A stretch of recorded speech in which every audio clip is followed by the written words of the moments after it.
رمضان رمضان رمضان يا حبيب.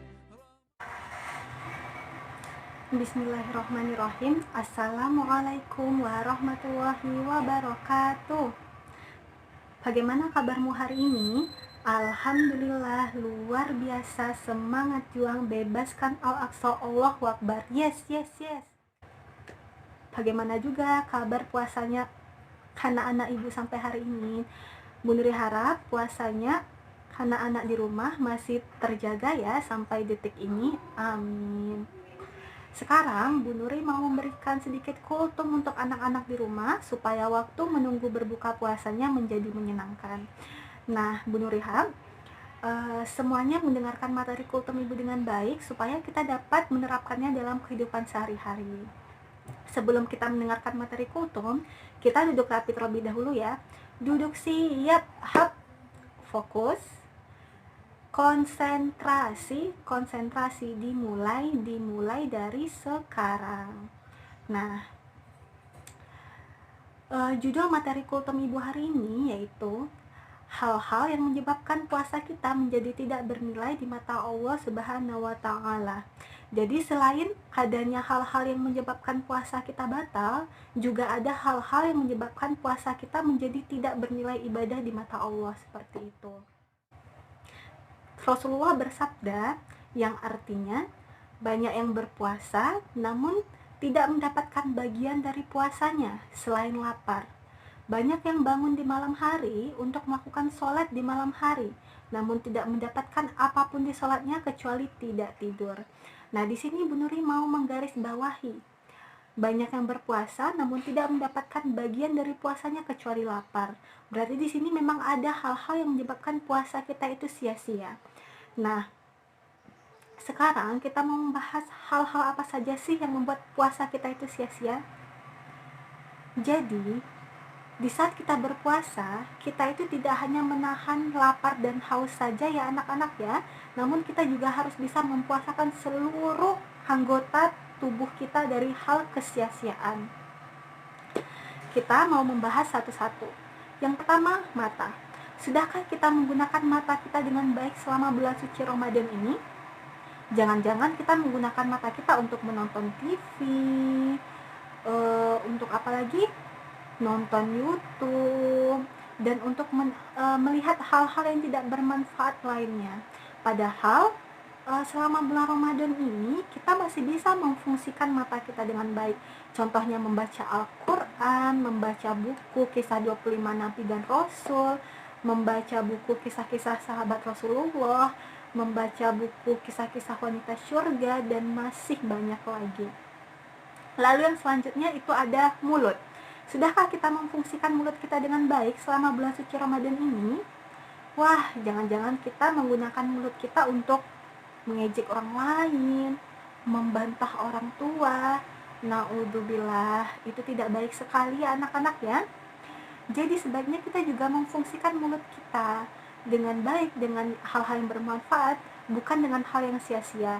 Bisa saja dengan melantunkan ayat suci Al-Quran, bisa juga dengan bersolawat, bisa juga dengan bersyahadat, dan masih banyak lagi. Lalu selanjutnya di sini ada kedua telinga kita. Sudahkah kita memfungsikan kedua telinga kita dengan baik? Jangan-jangan kita menggunakannya untuk mendengarkan hal-hal yang tidak baik, misalnya mendengarkan musik-musik di YouTube, dan masih banyak lagi hal-hal yang tidak bermanfaat yang lainnya anak ya. Jadi sebaiknya kita juga menggunakan kedua telinga kita untuk hal-hal yang bermanfaat. Contohnya mendengar murotal Al-Quran seperti itu. Nah, selanjutnya kedua tangan kita.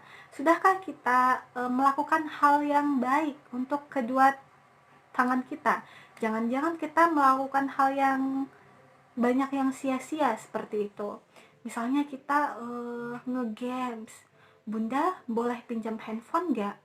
Buat apa nak handphone? Buat nge-games, soalnya kan lagi puasa, biar puasanya gak kerasa nge-games aja ya. Wah, hal itu sungguh tidak baik sekali ya. Jadi sebaiknya kita juga memfungsikan kedua tangan kita untuk hal-hal yang baik-baik. Misalnya membantu Bunda menyiapkan makanan berbuka puasa. Lalu apa? Belajar menulis, menggambar, dan masih banyak hal kebaikan yang lainnya. Lalu selanjutnya apa?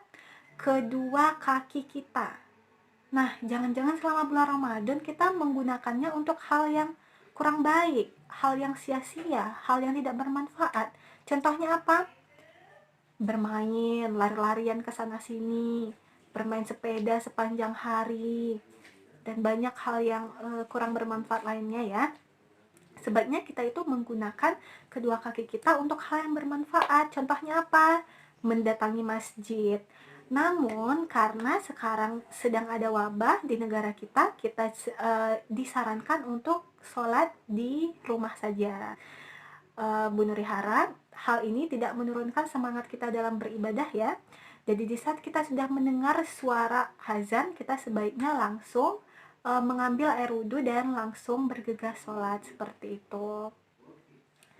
Selanjutnya juga ada pikiran dan hati. Bagaimana mempuasakan pikiran? Kita harus berpikir yang baik-baik. Jangan-jangan selama berpuasa yang kita pikirkan, nanti buka puasanya pakai apa ya? Nanti buka puasanya kira-kira Bunda buat minum apa ya? Wah, itu sangat-sangat tidak baik sekali ya berpikir seperti itu ya. Sebaiknya kita itu berpikir yang baik-baik dan kita selalu berharap semoga puasa kita diterima oleh Allah Subhanahu wa taala, seperti itu ya. Lalu selanjutnya hati. Nah, hati kita juga harus kita mengajak untuk hal-hal kebaikan. Contohnya apa? Contohnya di sini. Melihat orang lain kesusahan, kita harus membantu orang lain. Kita harus mengasihi orang lain. Kita harus menyayangi saudara kita dan lain sebagainya. Bukannya kita cuek melihat kesulitan orang lain, bukannya kita tidak peduli melihat misalnya ada saudara kita yang butuh bantuan kita, namun misalnya karena kita berpuasa lalu kita merasa, duh saya capek, saya nggak mau bantuin. Aduh, itu benar-benar sangat tidak baik ya anak-anak ya. Jadi kita harus benar-benar bisa mempuasakan seluruh anggota tubuh kita seperti itu, supaya yang kita lakukan, puasa yang kita lakukan bukan hanya menahan lapar dan haus saja, namun juga bernilai ibadah di mata Allah Subhanahu wa taala. Jadi mulai saat ini Bu Nuri harap semuanya bisa memilih kegiatan-kegiatan bermanfaat yang bisa dilakukan selama bulan suci Ramadan, supaya